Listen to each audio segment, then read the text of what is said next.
बिस्मिल्लाहिर्रहमानिर्रहीम। अस्सलाम वालेकुम स्टूडेंट्स, उम्मीद है आप लोग ठीक होंगे और आप लोगों की ज़िंदगी खुशियों के साथ गुजर रही होगी। तो मेरे चैनल पे नए आने वाले उनको चाहिए कि मेरे चैनल को सब्सक्राइब ज़रूर करें और इस चैनल के लिंक्स को भी अपने दोस्तों के साथ ज़रूर शेयर करें। तो बढ़ते हैं अगले शेर की तशरीह की तरफ। अगला शेर क्या है? दिल हो कि जा तुझसे क्यों कर अजीज़ रखिए, दिल है सो चीज़ तेरी, जा है सो माल तेरा। दिल जान तुझसे क्यों कर के मानी है किस तरह या कैसे। अजीज़ के मानी है प्यारा, दिल है सो चीज़ तेरी, जा है जा मतलब यानी जिस्म वजूद, सो माल तेरा यानी ये तेरा ही माल है।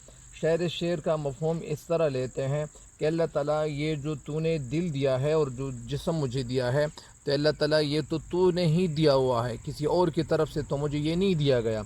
इसलिए ये अल्लाह ताला मेरा दिल भी तेरा है, मेरी सारी जिस्म ये भी तेरी है और सब कुछ तेरा ही है, मैं किसी और का नहीं हूँ क्योंकि तूने मुझे तख्लीक किया हुआ है।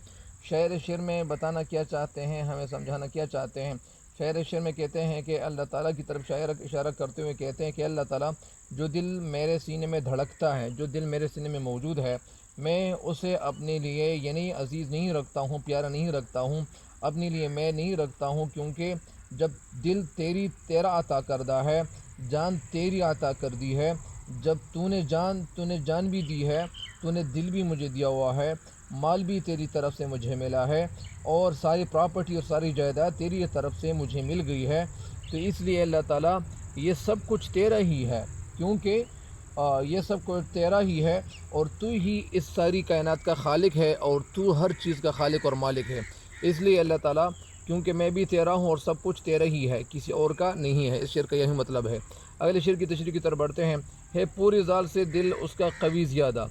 पूरी जाल के मानी है बहादुर, यानी जो जवान है। और कवि के मानी है मजबूत, ज़्यादा रखते हैं आसरा। आसरा के मानी है या रखते हैं आसरा या जो पीर जाल तेरा। आसरा के मानी है भरोसा, या के मानी है यहाँ। पीर जाल के मानी है जो बूढ़ा है। इन्हें इस शेर का मफहूम और फ़हम और मफहूम और नसर कुछ इस तरह से है आसान लफ्ज़ों में कि इस शेर में शायर इसका मफहूम ये बताता है कि ए अल्लाह ताला, बूढ़ा वो जो बूढ़ा हो चुका है, जिनके बाल सफ़ेद हो चुके हैं, तो वो इंसान, वो बूढ़ा आदमी जो जवान था, एक पूरी का मतलब एक रुस्तम पहलवान था, उस रुस्तम पहलवान से भी तेरा उनका दिल मजबूत है। उनका दिल क्या है? मजबूत है, स्टालवर्ड है, वो ताकतवर है। क्योंकि उनका दिल मजबूत इसलिए है क्योंकि वो तुझ पे भरोसा रखते हैं, क्योंकि वो इंसान उनके सामने यानी वो सिर्फ तू ही है, सिर्फ तुझ पे ईमान ले आया है। और ए अल्लाह ताला, उनके दिल यही मतलब मजबूत इसी वजह से है। शायद इस शेर में कहना ये चाहते हैं, समझाना ये चाहते हैं कि ए अल्लाह ताला, यानी जो रुस्तम ज़माना था, जो पहलवान आदमी था, उसका जो दिल था वो बड़ा पहलवान था, वो उसके हवाले से यानी वो बड़े मारे किए हुए थे, वो बड़ा पहलवान आदमी गुज़रा है, उसका दिल ज़्यादा ताकतवर है। लेकिन वो इंसान जो बूढ़ा हो चुका है, उनका भरोसा सिर्फ तुझ पे ही है। तो उनका दिल किससे ज़्यादा मजबूत है? रुस्तम पहलवान से उनका दिल क्या है? वो मजबूत है। क्योंकि वो मजबूत इसलिए है कि उनका भरोसा, उनका एतमाद सिर्फ तुझ पे ही है, किसी और पे उनका भरोसा नहीं है। मिसाल के तौर पर बहुत सारे लोग ऐसे होते हैं कि वो हौसला उनके ज़्यादा अंदर ज़्यादा होते हैं, उनके अंदर ज़्यादा होता है। उनके पास अगर वो माल असबाब इतने नहीं होते, उनके पास हौसला ज़्यादा नहीं होता, लेकिन इसके बावजूद उनका दिल क्या होता है? मजबूत होता है। जिस तरह हमारे आक़ा नामदार हबीब के दिगर हज़रत मोहम्मद मुस्तफ़ा सल्लल्लाहु अलैहि वसल्लम, हज़रत ख़ातिमुल अंबिया सल्लल्लाहु अलैहि वसल्लम के जो सहाबी थे, जो सहाबा किराम रज़ियल्लाहु ताला अन्हुम अजमाइन थे, उनके दिल कितने मजबूत थे। क्योंकि उनके पास जो असलहा की कमी थी, लेकिन उनके अंदर जो ईमान की ताकत थी वो इतनी बेहतरीन थी कि वो यानी उनका जो हौसला था, उनका जो भरोसा था, वो अल्लाह ताला तुझ पे ही था और उनको ज़्यादा फ़तह भी मिलती थी। तो इसी वजह से शायर इसी तरफ इशारा करते हैं। अगले शेर की तशरीह की तरफ बढ़ते हैं। है पास दोस्तों के तेरी यही निशानी, यारब कभी न पाए ज़ख्म इंदमाल तेरा। है पास के मनी है यानी रखना, लिहाज रखना, दोस्तों के तेरी यही निशानी, यारब कभी न पाए ज़ख्म इंदमाल तेरा। इंदमाल यानी कभी ज़ख्म ठीक न हो। शायर शेर में कहना ये चाहते हैं, बताना ये चाहते हैं कि ए अल्लाह ताला, जो लोग तेरे करीब हैं और वो तेरी इबादत करते हैं, तेरे नेक बंदे हैं, ان کی صرف یہ نشانی ہے وہ تیری یاد کے بغیر نہیں رہ سکتے، ان کا دل تیرے حوالے سے وہ زخمی ہو چکا ہے، وہ تیرے حوالے سے وہ سوچتا ہے اور تیری عبادت کرتے ہیں، وہ کہتے ہیں کہ یہ جو تیری عبادت کرتا ہوں وہ تیری عبادت اسی طرح جاری رکھوں۔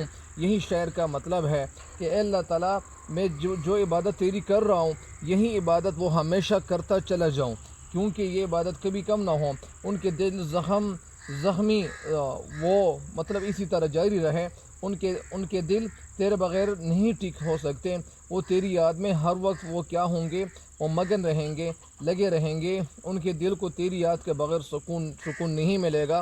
اسی وجہ سے اے اللہ تعالیٰ جو سکون مل رہا ہے، اے اللہ تعالیٰ میں تیری عبادت کر رہا ہوں، تو اسی وجہ سے اے اللہ تعالیٰ یہ عبادت میں ہمیشہ کرتا جاؤں، کیونکہ یہ عبادت اس لیے کرتا جاؤں کیونکہ یہ سب کچھ میرے لیے، یہ دنیا میں سب کچھ ہے میرے لیے، کسی اور کے لیے کچھ اور چیزیں اچھی ہوں گی، بہتر ہوں گی، لیکن اللہ تعالیٰ میرے لیے سب کچھ ہے کہ میں تیری عبادت اسی طرح کرتا جاؤں اور میرے یہ زخم کبھی ٹھیک نہ ہو، مطلب میں تیری عبادت ہمیشہ کرتا جاؤں۔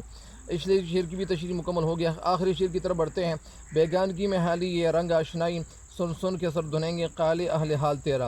بیگانگی کے معنی ہے یعنی دوری، رنگ آشنائی، رنگ کے معنی ہے ایک کلر آشنائی، سن کے سر دھنیں گے یعنی جھوم اٹھیں گے۔ قال کے معنی ہے بات یا فرمان، اہل حال کے معنی ہے اللہ والے۔ اس شعر کے دو مطالب ہیں۔ اس شعر کا ایک مطلب یہ بھی ہے کہ حالی یہ اپنی تعریف بیان کرتا ہے کہ اے حالی، ایک تو سب سے پہلے اس شعر کا ایک مطلب میں آپ کو سمجھا دیتا ہوں۔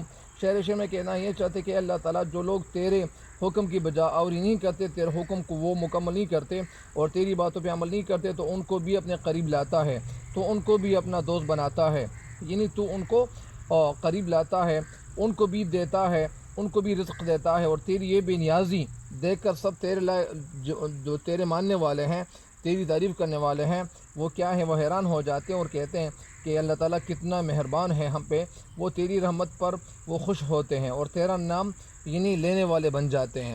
تو اس شعر کا ایک مطلب تو یہی تھا۔ دوسرا مطلب اس کا یہ ہے کہ اے حالی، یعنی جس طرح میں نے جو تعریف کر ڈالی، میں جو تیری تعریف میں جو نظم لکھ چکا ہوں، تو یہ نظم اتنی بھرپور ہے، اتنی خوبصورت ہے کہ جو بھی میری اس نظم کے اشعار سنیں گے تو وہ کیا ہوں گے، وہ جھوم اٹھیں گے، وہ کھل اٹھیں گے، وہ کہیں گے کہ یار جو حالی نے جو نظم لکھی ہوئی ہے اتنی بھرپور ہے، اتنی مکمل ہے، اتنی خوبصورت ہے، کیونکہ میں جو الفاظ استعمال کر چکا ہوں، جن الفاظ کا میں استعمال کر چکا ہوں، یہ الفاظ اتنے خوبصورت ہے کہ جو بھی میرے اشعار کو سنیں گے تو وہ جھوم اٹھیں گے۔ تو اس کا دوسرا مطلب یہی ہے۔ مجھے امید ہے کہ ان اشعار کی تشریح سے آپ ضرور فائدہ اٹھائیں گے۔ تو اس چینل کے جتنے بھی فالوورز ہیں، سبسکرائبرز ہیں، اللہ تعالیٰ آپ سب کو دنیا اور آخرت دونوں جہانوں کی کامیابی عطا کرے۔ تب تک کے لیے دیجیے مجھے اجازت۔ اللہ نگہبان۔